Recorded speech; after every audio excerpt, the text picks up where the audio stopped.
Младата писателка од Тетово Ива Стојчевска преку двата своји романи прави обид да ги истражи длабочините на човечката психа и вечната борба меѓу човечноста од една страна и спротивните човекови карактеристики, особено оние кои се насочени одмаздолюбиво кон неистомислениците. Таа ги има напишано вкусот на стравот и вкусот на задоволството. Два романи како една приказна посветена на траумите во детството на две девојчиња, но и судирот на овие две личности како возрастни жени. Мотивот за да ги напишам овие книги беше тоа како се обработуваат детските трауми и како тие влијаат понатаму врз човечкиот живот, поточно дека треба да се побара помош доколку имаме некоја траума, затоа сум го преточила ова во еден психотрилер. Првиот дел е вкусот на стравот.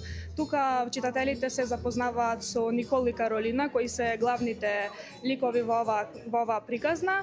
Во овој прв дел приказната оди така што се прикажува сегашноста и минатото на тие два главни лика, односно кога биле деца и сега. Кога биле деца се прикажуваат траумите и малтретирањето, а во сегашноста како едната се одмаздува врз другата, а во вториот дел тоа одмаздување е продолжено, а тука се јавува и еден нов лик помеѓу страниците, кој во првата книга бил само помеѓу тивките страници, тивките редови, сега исто така доживува еден подем и станува еден од главните ликови.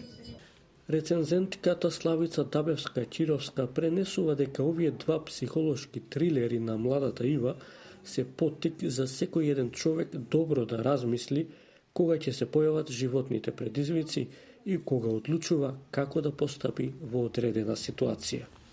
Вкусот на задоволството, психолошки трилер кој што го води човекот да размислува дали длапките на животот треба да ги пополниме со човечки падови или со човечки задоволства. Навистина роман кој што не води сите да се замислиме докаде може да оди човечката непромисленост и одмаздолюбивост.